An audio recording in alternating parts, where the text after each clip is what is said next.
नमो सिद्धानं नमो आयर्यानं नमो वज्रायानं नमो लोये सवसाहुनं नमः समयसाराय स्वानुभूत्या नमः समयसाराय स्वानुभूत्या चकासते चित्स्वभावाय भावाय सर्वभावान्तरच्छिदे वन्दितु सर्वसिद्धे ध्रुवमचलमनोवमं गतिं पत्ते वोच्छामि समयपाहुड मे नमो सुदकेवलीभनिदम्।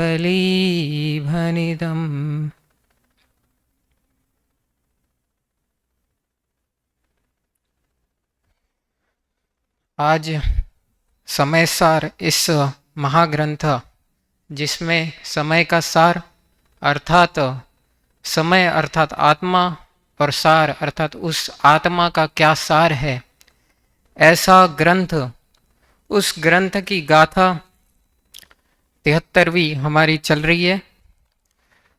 गाथा 73 भी समय सार तो एक बहुत ही महत्वपूर्ण ग्रंथ है ही, उसमें भी गाथा 73वीं ये जिनागम की सर्वोत्तम महामहत्वपूर्ण गाथा कही गई है।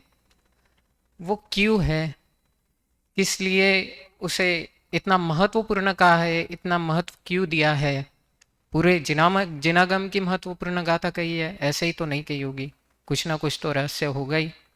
और आचार्य कुंद कुंद द्वारा रचित यह गाथा, इसका हम आज अर्थ देखने जाने वाले हैं। इसका क्या सार है, यह गाथा क्या कहती है, यह हम देखने जाने वाले हैं। सबसे पूर्व समय सार हमें साक्षात अपनी आत्मा की महिमा बताता है कि यह आत्मा कैसी है, यह आत्मा का ही ध्यान क्यों करना चाहिए, किस लिए करना चाहिए, और यही ग्रंथ हमें मोक्ष मार्ग तक लेके जाता है। हर गाथा में अपनी आत्मा का वर्णन है ही। हम देखें पिछली गाथाओं में भी हमें आत्मा का मतलब हर गाथाओं में, इस समय सार ग्रंथ में हर गाथाओं में हमें आत्मा का वर्णन बताया जाता है कि उसमें क्या है क्या नहीं है, क्यों है ये, क्यों नहीं है ये सारी चीज़ें हमें इसमें बताया जाता है। ऐसे ही अपनी आत्मा का ही वर्णन तथा इस आत्मा की महिमा इस ग्रंथ में और इन गाथाओं में की गई है। और इस यह जो गाथा 73वीं है, इसकी उत्थानिका में ही आचार्य प्रश्न खड़ा करते हैं कि क्या प्रश्न खड़ा करते हैं कि ये जो आश्रव है जो हानिकारक है हमारे लिए, हमें हमारी आत्मा को हानि पहुंचाता है, हमें हानि पहुंचाता है, वो जो आश्रव है वह उसका निवारण कैसे करें, उसकी निवृत्ति कैसे करें, बहुत बड़ा प्रश्न है। हमेशा हम देखते हैं कि हमें मोक्ष मार्ग में बाधक क्या चीज है, तो बस ये आश्रव, ये राग द्वेष, इधर देखो वहां राग द्वेष, उधर देखो वहां राग द्वेष। ज्ञान तो होता है लेकिन अपनत्व ममत्व करके उसमें राग द्वेष करके हम जो आश्रव करते हैं उससे मात्र बस मोक्ष मार्ग रह जाता है। चाहे से ज्यादा सरल तो है यह आत्मानुभव, लेकिन फिर भी सबसे मेन पॉइंट क्या है कि ये आश्रव, यही एक चीज है जो नहीं निकलती है यहां से, यही एक चीज है जिसको निकालना बहुत ही मुश्किल है। जितने भी संसारी हम देखे सबका मेन मुद्दा क्या है कि आश्रव में है, आश्रव है उनमें, राग द्वेष करते हैं, इसलिए इसकी महिमा आती है, इसकी महिमा आती है, इस सुंदर सभागृह की महिमा आती है। क्यों? क्योंकि उसमें राग द्वेष है, इस वजह से, और इसी आश्रव की वजह से हम आत्मानुभव नहीं कर पाते। यही एक कारण है जो हमें आत्मानुभव ना कराने में सक्षम है। यही एक कारण जो हमें मोक्ष मार्ग तक ना पहुंचाने में सक्षम है, मोक्ष तक न पहुंचाने में सक्षम है, रोक के रखने में सक्षम है। यही एक कारण। इसका निवारण कैसे करें, यही सबसे बड़ा प्रश्न उत्पन्न होता है। तो उसी के उत्तर रूप आचार्य कुंद कुंद देव ने हमें एक मोक्ष का मार्ग बताया, एक रास्ता बताया, एक महत्वपूर्ण गाथा दी। वह गाथा 73वीं। उस गाथा में कहा है कि कैसे हम यहाँ से आश्रवों की मुक्ति कर सकते हैं, इसलिए वह महत्वपूर्ण। किस प्रकार से यह आश्रवों की मुक्ति होती है, यह कहते हुए इस गाथा में हम पाठ करते हैं। अहमेको खलु शुद्धो निम्ममो नानदंसन समग्गो तम हिठिदोत चित्तो सव्वे एदेखयम नेमि। क्या कहते हैं मुनिराज? आचार्य कहते हैं कि हम इको खलु शुद्धो, मैं एक हूं, मैं शुद्ध हूं। क्वेश्चन तो हमने तो आश्रव का पूछा था, ये आप क्या बोल रहे हो, मैं एक हूं, मैं शुद्ध हूं। सब बताते हैं, मैं एक हूं, मैं शुद्ध हूं। यह आत्मा कैसा है कि यह आत्मा एक है, शुद्ध है। तो नहीं भाई साहब, आप तो ये तो आप निश्चय के बारे में बता रहे हो, ये तो निश्चय है, ये मानने की है, वो सब ठीक है, लेकिन हमको ये भी मानना पड़ता है। नहीं, बात ये नहीं है। निश्चय ने तो मतलब बस इतना नहीं है कि बस ये एक दृष्टिकोण मात्र नहीं है, दृष्टिकोण तो है, लेकिन ये क्या है, ये वास्तविकता है कि हाँ, यह आत्मा एक्चुअल में शुद्ध है। क्या कहते हैं यहाँ पे, ये जो आत्मा है ये शुद्ध त्रिकाली आत्मा के बारे, त्रिकाली शुद्ध परम आत्मा के बारे में यहाँ पे कहा है, इसलिए उसे शुद्ध कहा है। ये ट्रुथ है, सत्यार्थ है। ये जो निश्चय है ये बस एक दृष्टिकोण नहीं, ये एक सत्यार्थ है। क्या कहते हैं, तो अगर हम आत्मा को शुद्ध ही माने तो मिथ्यात्व कैसे हुआ? आत्मा तो शुद्ध है, मिथ्या दृष्टि कैसे हो गए?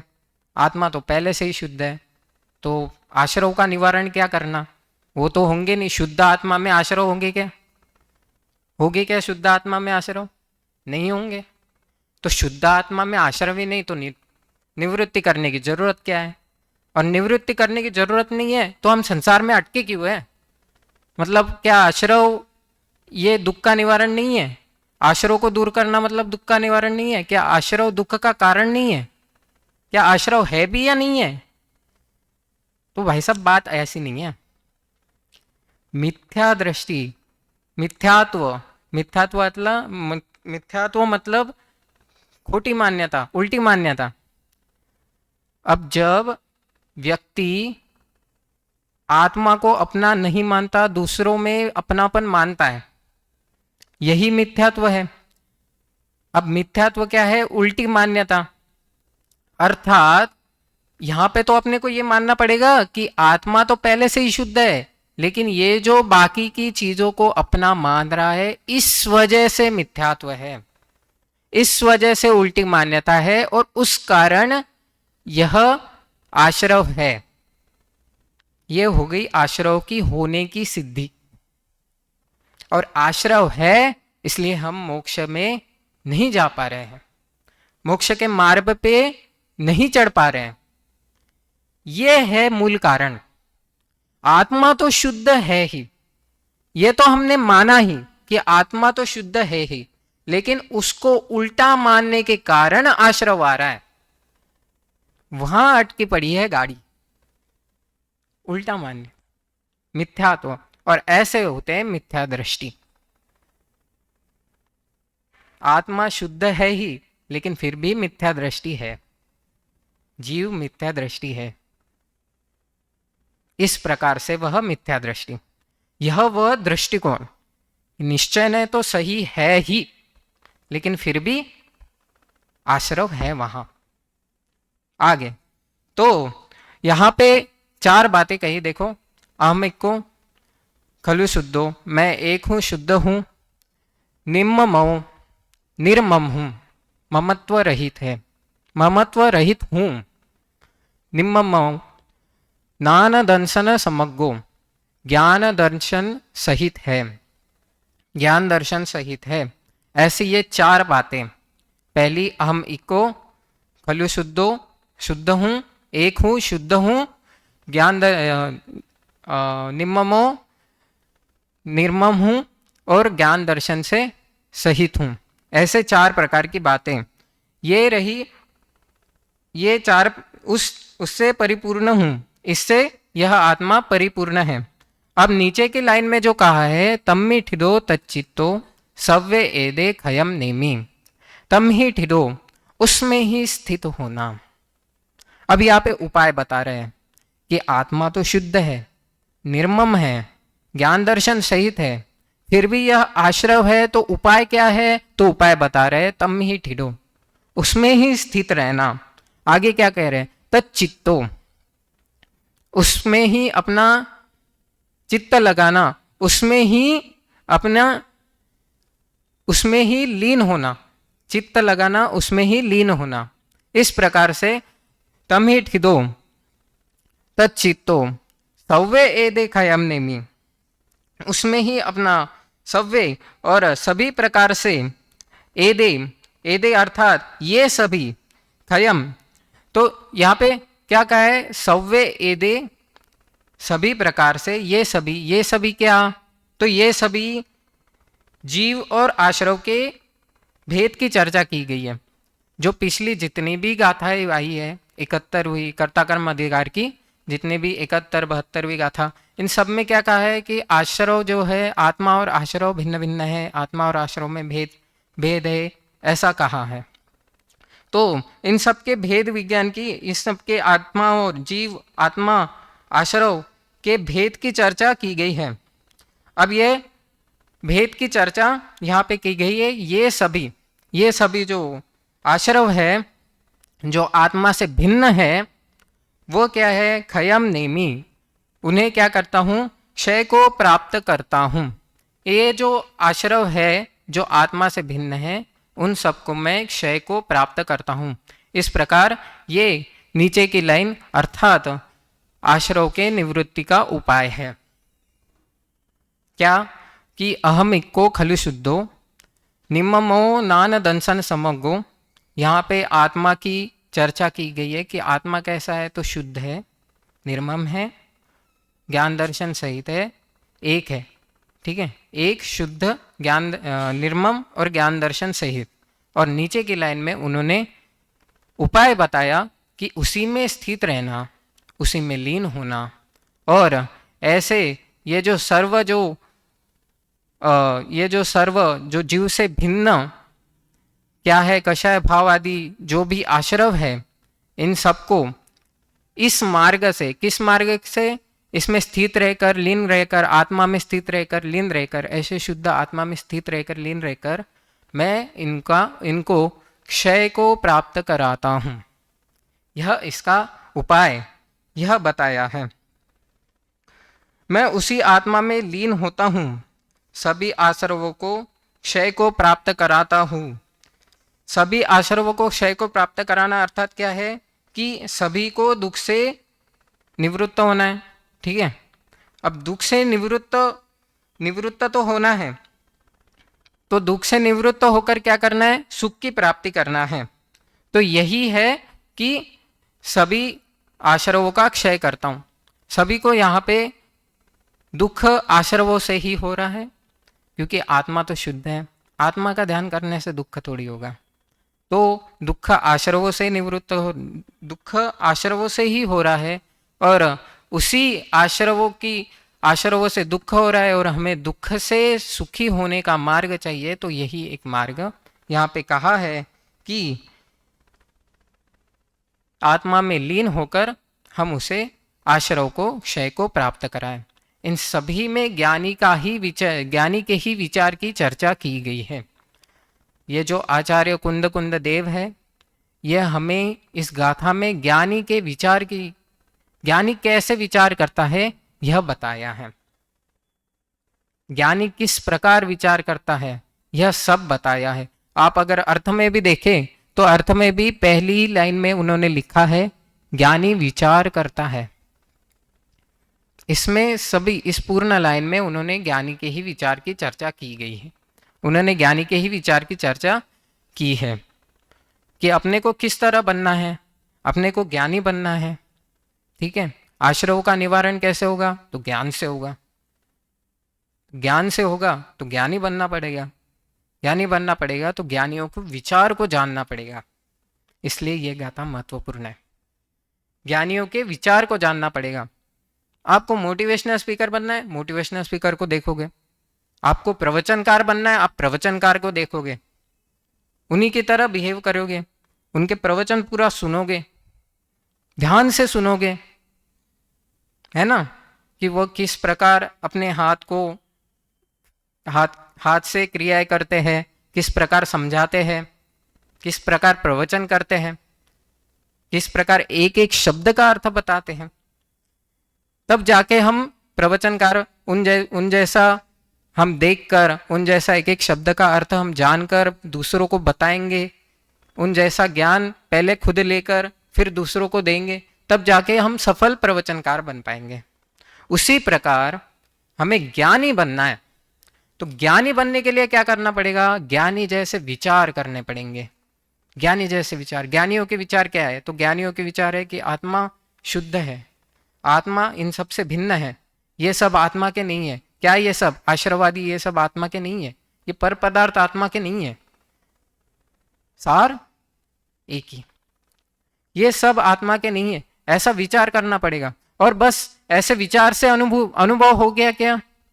नहीं, ऐसे विचारों से अनुभव नहीं। विचार करो, विचार करने के बाद क्या होगा कि एक समय ऐसा आएगा कि एकदम अंतिम चरण पे विचार रुक जाएंगे और हम उस एक शुद्ध आत्मा में लीन हो जाएंगे। विचार रुक जाएंगे। मुझे कनिष्ठ में एक बार प्रश्न आया था कि मोक्ष का मार्ग क्या है? तो इच्छा से निवृत्ति, इच्छा रहित होना। ठीक है, अब इच्छा रहित होना है तो भाई साहब अगर मोक्ष की भी इच्छा हो तो कैसे मोक्ष प्राप्त करें? मैंने प्रश्न पूछा कि भाई साहब मोक्ष की भी इच्छा हो तो कैसे मोक्ष प्राप्त होगा? तो मोक्ष की इच्छा भी नहीं होनी चाहिए। तो कहते हैं कि मोक्ष की इच्छा नहीं होनी चाहिए, बात तो सही है।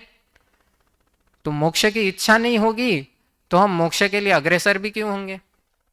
तो भाई साहब बोले हाँ ये भी बात सही है कि मोक्ष की इच्छा भी नहीं होगी तो मोक्ष के लिए अग्रसर भी क्यों जाएंगे, अपन आगे भी क्यों जाएंगे?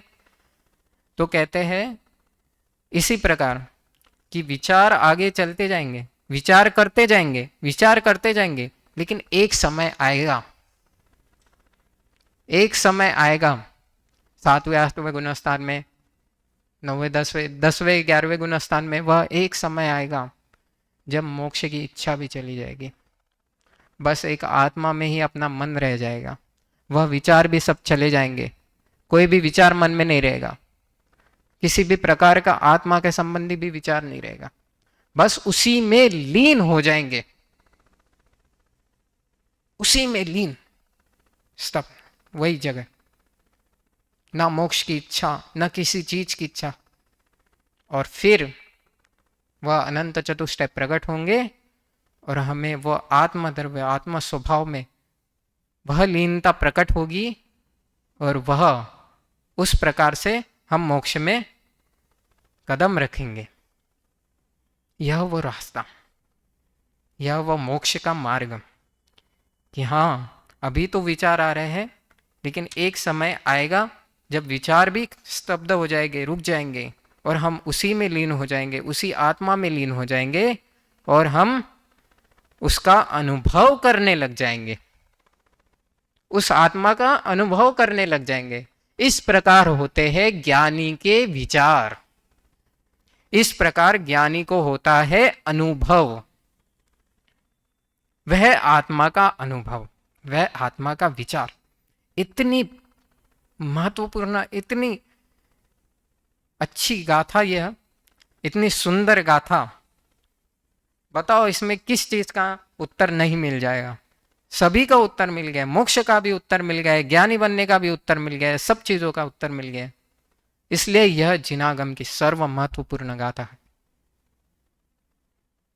देखते हैं अब इसका पद्यानुवाद का पाठ करते हैं। मैं एक हूँ मैं शुद्ध हूँ मैं एक हूँ मैं शुद्ध निर्मम ज्ञान दर्शन पूर्ण हूँ। थितलीन निज में ही रहूँ सब आश्रवों का क्षय करूँ। मैं एक हूँ, मैं शुद्ध हूँ, मैं एक हूँ, मैं शुद्ध हूँ, मैं ज्ञान दर्शन पूर्ण हूँ। थितलीन निज में ही रहूँ सब आश्रवों का क्षय करूँ। कितनी मस्त यह गाथा, यह ज्ञानी के विचार, वह विचार हम करेंगे। अब यहाँ पे हम आगे बढ़ते हुए दादा ने भी उस ज्ञानी के विचार के बारे में, ये जो ज्ञानी के विचार कैसे करे, ज्ञानी के विचार कैसे अपनाए, तो ज्ञानी के विचार कैसे होते हैं, कैसे अपनाए, ये सब समझाने वाला कौन हो सकता है? एक ज्ञानी ही हो सकता है। ज्ञानी के विचार कैसे है ये समझाने वाला ज्ञानी ही हो सकता है। क्यों? क्योंकि जो उस लाइन में है उसे ही उसका कष्ट पता है, उसकी पीड़ा पता है ना? सही बात है ना? अब स्टूडेंट है, स्टूडेंट को स्टूडेंट की पीड़ा पता है, टीचर को टीचर की पीड़ा पता है कि स्टूडेंट को समझाने के लिए उसे कितना प्रयत्न करना पड़ रहा है। प्रवचनकार को प्रवचनकार की पीड़ा पता है, स्टूडेंट को स्टूडेंट की पता है उसे समझने के लिए कितना उसको प्रयास करना पड़ रहा है। गायक को गायक की पता है। उसी प्रकार एक ज्ञानी की ही पता है किस प्रकार प्रयत्न करना पड़ता है, दिन रात आत्मा का चिंतन करना पड़ता है उनको। कहाँ भी है दिन रात आत्मा का चिंतन, मृदु संभाषण में वही कथन, निर्वस्त्र दिगंबर का काया से भी प्रकट हो रहा अंतर्मन। देवशास्त्र गुरु पूजन की कितना मस्त।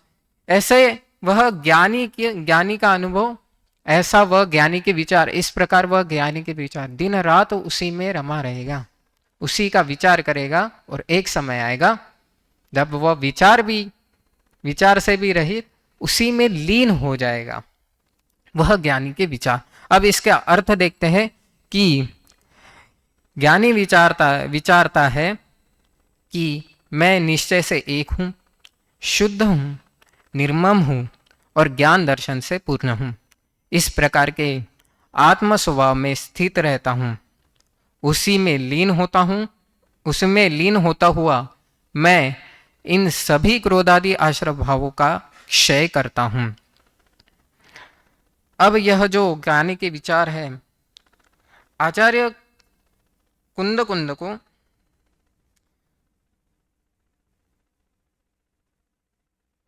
यह जो ज्ञानी के जो विचार है, यहाँ पे जो अर्थ में जो है, जो आश्रव निवृत्ति की विधि बताई है, आत्मा शुद्ध है, निर्मल है, गुणों का पिंड है, आनंद कंद है, ये जो सब कुछ भगवान आत्मा है, शुद्ध है, एकदम शुद्ध है। यह विचार करके मात्र आत्मानुभव नहीं होता है। ओनली यही विचार करके आत्मानुभव नहीं होगा कि भाई विचार तो मैं भी कर लूं, विचार तो कोई भी कर ले, आता जाते इंसान को बता दे, हाँ भाई ये लाइन बताई है, इसका विचार कर ले। विचार तो कोई भी करेगा, आत्मानुभव करना वह कठिन है। उसके लिए दिन रात आत्मा का चिंतन करना पड़ता है। अर्थ में भी जो आश्रव निवृत्ति की विधि बताई है, वह जो आत्मानुभव की विधि बताई है, उसके लिए क्या करना पड़ेगा कि राग द्वेष का बिल्कुल विचार नहीं करना पड़ेगा। सामने तो सभी संयोग है अपने पास, लेकिन फिर भी हमें, इससे मुझे एक उदाहरण याद आता है, अभी जस्ट याद आया कि ड्राइवर किसे कहा जाता है? ड्राइविंग लाइसेंस तो मिल जाएगा, लेकिन फिर भी ड्राइवर किसे हम योग्य ड्राइवर किसे मानेंगे? योग्य ड्राइवर किसे मानेंगे कि जो ऐसे ही सीधा रोड है, ठीक है, सीधा रोड है, बिल्कुल मुड़ाव बुड़ाव नहीं है, कोई ट्रैफिक नहीं है, एकदम आराम से वहां से गाड़ी मस्त चला रहा है, 100 से चला रहा है, 200 की स्पीड से भी चला रहा होगा, ठीक है, उसे ड्राइवर मानेंगे? नहीं मानेंगे। क्यों नहीं मानेंगे? गाड़ी तो चला रहा है वो, है भाई, तेजी से चला रहा है ना, एकदम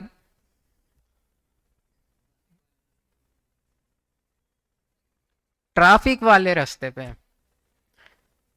देखो अड़चन ही कितनी, यहाँ पे एक गाड़ी, वहां पे एक गाड़ी, वहां पे, हर एक जगह पे, मतलब हर एक मीटर पे एक, 10 मीटर पे एक गाड़ी, 5 मीटर पे एक गाड़ी, इतने इतने ज्यादा भीड़ में भी, इतने ट्रैफिक में भी जो गाड़ी निकाल ले वहां से, भले ही आराम से निकाल ले, लेकिन गाड़ी को एकदम सही से निकाल ले, वह ड्राइवर। तो आत्मानुभव में भी क्या होगा कि सहयोग तो बहुत सारे मिलेंगे, सहयोग हर जगह मिलेंगे, यहां पे भी सहयोग, वहां पे भी सहयोग, जो उसमें से भी उन सबको इग्नोर करके, उन सबका विचार न करके, बस उस आत्मा पे ध्यान देकर, उस आत्मा में लीन होकर, जो उस आत्मा में ध्यान देकर उसमें लीन होगा और उसी में रमा रहेगा, वह आत्मानुभव कर पाएगा। वह जब उस विचारों को भी छोड़ देगा पीछे और उसमें ही लीन होगा, तब वो आत्मानुभव कर पाएगा। इस प्रकार अर्थ में भी आत्मानुभव की, वह जो आत्मानुभव की विधि है वह बताया गया है। ज्ञानी विचार करता है कि मैं निश्चय से एक हूँ, शुद्ध हूँ, निर्मम हूँ और ज्ञान दर्शन से पूर्ण हूँ, इस प्रकार के आत्म स्वभाव में स्थित रहता हूँ, उसी में लीन होता हूँ, मैं इन सभी क्रोधादि आश्रव भावों का क्षय करता हूँ। अब बताओ, ये जो रास्ता है, आप लोग भी सोच रहे होंगे कि ये रास्ता इनको कैसे मिल गया। ये रास्ता भी मिलना कितना कठिन है, महत्वपूर्ण गाथा है। ये रास्ता भी जो मिलना है, उसमें कंटिन्यूअस चिंतन चाहिए, तब ये इतनी सारी लाइनें लिख पाएंगे, तब ये इतना अर्थ निकाल पाएंगे, इतना अर्थ ग्रहण कर पाएंगे, इतना समझ पाएंगे। आत्मा को समझना, कोई भी इंसान को आगे जाकर बोले कि भाई साहब, हाँ ये जो शुद्ध है, ये जो आत्मा है, इसको थोड़ा समझाओ, आत्मानुभव की विधि बताओ, तो ज़्यादा से ज़्यादा क्या बोलेगा कि कुछ नहीं, आत्मा का ध्यान करो, बस हो गया, सब बढ़िया है। बढ़िया तो मैं भी हूँ यार, अभी भी हूँ मैं बढ़िया, तो उसमें क्या है? आत्मानुभव वो नहीं है, आत्मानुभव की विधि वैसी नहीं है। ओनली इतना सारा चिंतन दिन रात आत्मा का, ये है, ये आत्मानुभव की विधि, और ऐसी महत्वपूर्ण है ये गाथा। इस प्रकार तो यह जो आत्मानुभव की विधि, यहाँ पे दादा नए चक्र में भी तो लिखते हैं कि ये जो मुनिराज है, इनको आत्मानुभव की विधि कराने में क्या करना है? निज आत्मा की साधना में ही निरत तन मन मगन है। निज आत्मा की साधना में निरत है, वो तन मन मगन है, बिल्कुल तन से भी मन से भी एकदम मग्न, ना इधर ध्यान ना उधर ध्यान। आगे भवचक्र के संहार में जो प्रति समय सन्नद्ध है, भवचक्र के संहार में जो प्रति समय सन्नद्ध है, मतलब कितना पुरुषार्थ का भी काम है ये। मतलब ऐसा ही नहीं कि चाय की चुस्की और खत्म काम, इतना भी नहीं, कि ये भी है, एक दूसरी साइड ये भी है, महत्वपूर्ण साइड ये भी है, इसलिए ये महत्वपूर्ण गाथा है। अब उसी में आगे अर्थ जब हम करते हैं, यहाँ पे आगे पढ़ते हैं, यह गाथा समय सार की अत्यंत महत्वपूर्ण गाथाओं में से एक गाथा है। महत्वपूर्ण गाथा क्यों है? क्योंकि यह गाथा जो है यह हमें डायरेक्ट प्रयोजन की सिद्धि कराता है, एकदम सीधा सीधा रास्ता बताता है। ये गाथा एकदम टेढ़ा मेढ़ा भी नहीं है, एकदम सीधा रास्ता है। विचार कंटिन्यूअस, वो ज्ञानी का विचार तक बताया मुनिराज ने, आचार्य श्री ने। वह विचार, कंटिन्यू विचार और फिर एकदम सीधा रास्ता। हाँ, ये व्यवधान है, लेकिन इसको इग्नोर भी, एकदम सीधा सीधा रास्ता उन्होंने इग्नोर करने का भी रास्ता बताया कि बस इसी में लीन रहो, ध्यान मत दो, इग्नोर। ऐसे यह डायरेक्ट प्रयोजन की सिद्धि करता है, इसलिए महत्वपूर्ण यह गाता है। आगे क्या कहते हैं? इसमें जिनागम का सार भर दिया गया है। जिनागम का सार है भाई इसमें।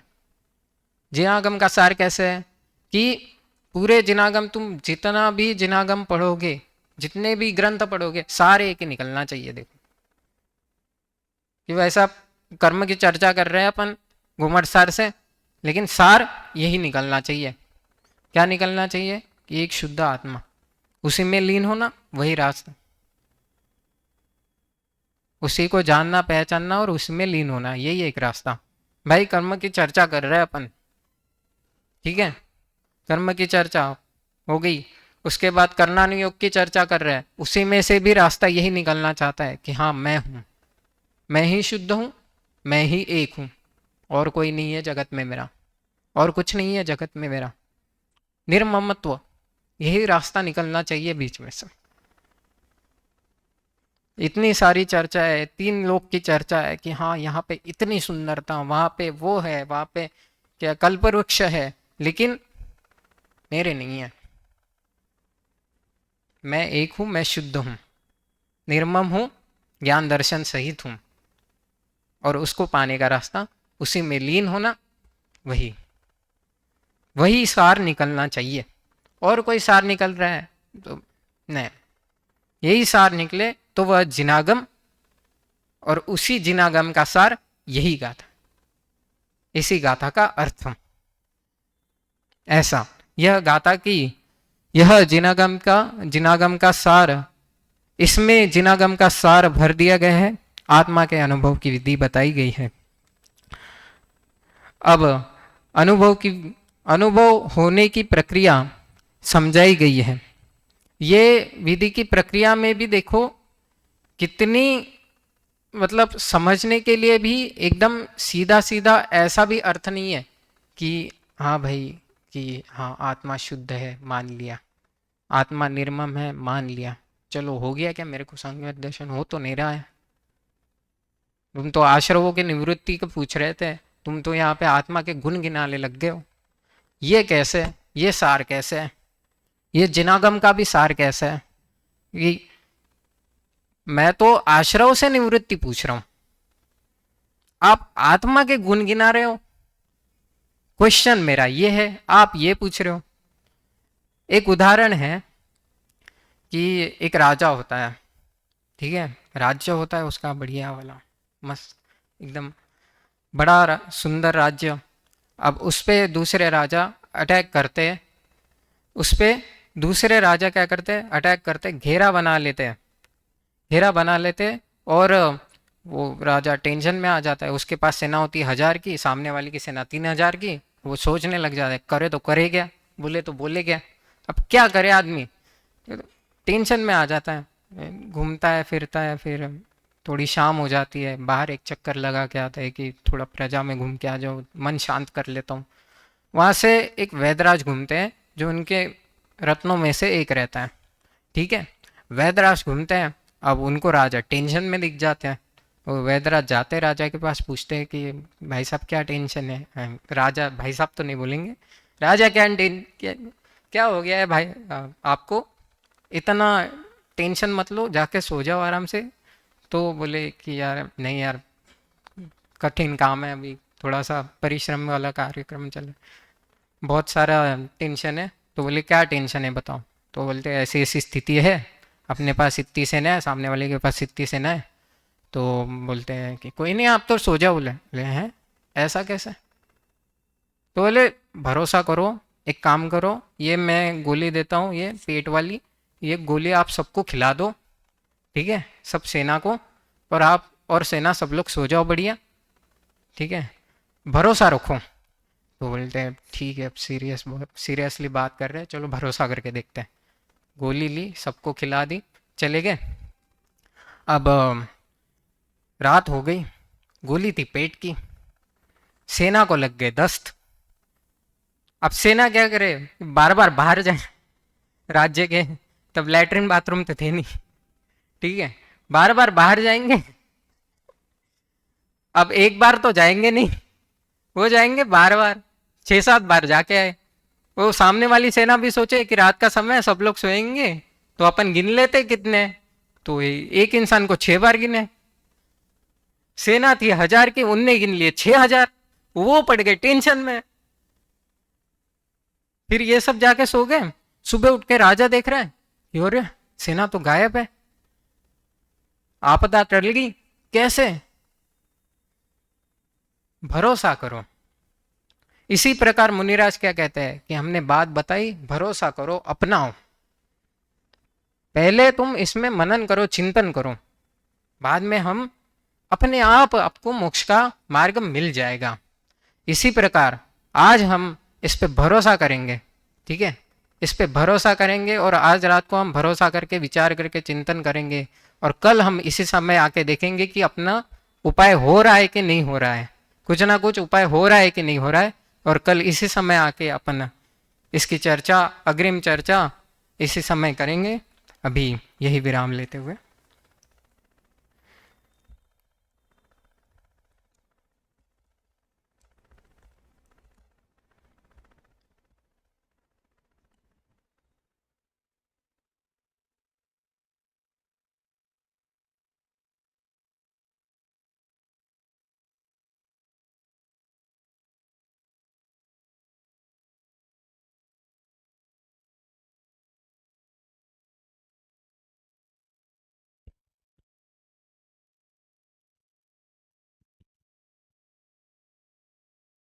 भी हम सभी ने शास्त्री तृतीय वर्ष के विद्यार्थियों के प्रवचन के क्रम में नेत्रेश सातपुते कारंजा इनका प्रवचन सुन रहे थे। प्रथम दिन का ज़्यादा टिप्पणी करने से बच रहा हूँ, कल देखूँगा। कल 3 विशेषण इसकी चर्चा पूर्व में हो चुकी है। पूर्व वक्ता का प्रवचन सुनना चाहिए था, नहीं सुना हो तो उससे पूछना चाहिए था कितना विषय हुआ है, और नहीं भी हुआ है फिर भी गाथा आपने प्रारंभ किया है, और कहाँ कब भूमिका बनाते रहे, कब गाथा का अर्थ किया, कब फिर वापस गाथा की जो महत्व है उस पर आ गए, विषय से बिल्कुल भी नहीं जुड़ पाए शुरू से अंत तक। बहुत जरूरी है, और जितना महत्व आप समझाते रहे बार बार इस गाथा का, वो लगता है आपको कितना समझ में आया, क्योंकि विषय से जुड़ ही नहीं पाए। एक सकारात्मक बात ये रही कि शैली बहुत अच्छी है, समझाने का तरीका बहुत अच्छा है, लेकिन विषय पे बिल्कुल भी कोई संबंध ही नहीं रहा। कहीं तो कोई बिल्कुल ही अनावश्यक विषय है, दादा का अर्थ समझा रहे थे कि दादा ने इसका ऐसा अर्थ किया है, वहीं दिन रात आत्मा का चिंतन मृत संभाषण, भाई इनने जो अर्थ किया इसके बारे में अर्थ कर रहे हो, और वहाँ जो मुनिराजों के लिए लिखा वहाँ किस प्रसंग में लिखा हुआ है, भाई थोड़ा सा विषय से जोड़ना चाहिए क्या है। और बहुत इतना गंभीर विषय है, विषय केंद्रित रहना बहुत ज़रूरी है, ठीक है। और कुछ उदाहरणों जो दिया उस पर भी विचार करो, कहाँ कौन सा उदाहरण देना चाहिए किस विषय को समझाने के लिए। प्रारंभ से ही उदाहरण से भी विषय को नहीं बिठा पा रहे थे, तो थोड़ा सा भाई देखो, और कल कोई भूमिका नहीं बनाना है ना, सीधा जो चौथा विशेषण है, 3 विशेषण हो चुके हैं, एक शुद्ध निर्मम, अगला जो विशेषण है वो भी टीका के आधार से सीधा विषय शुरू करना। तो मैं बहुत ऐसी आशा आपसे करता हूँ कि केवल विषय पर ही बोले, अन्यथा उस संबंध में आप ध्यान रखें। शैली बहुत अच्छी है, तो विषय पर बोलते हुए उस बात को आप समझाएं। विषय संबंधी कई बातें हैं, तो अब मैं आपसे व्यक्तिगत बताऊंगा, क्योंकि विषय पर चर्चा अधिक नहीं हुई है, इसलिए तो टीका के आधार से लें आगे के विषय को, ऐसा मैं आपसे निवेदन करता हूं। और अभी यहाँ आदरणीय भाई साहब का प्रवचन प्रारंभ।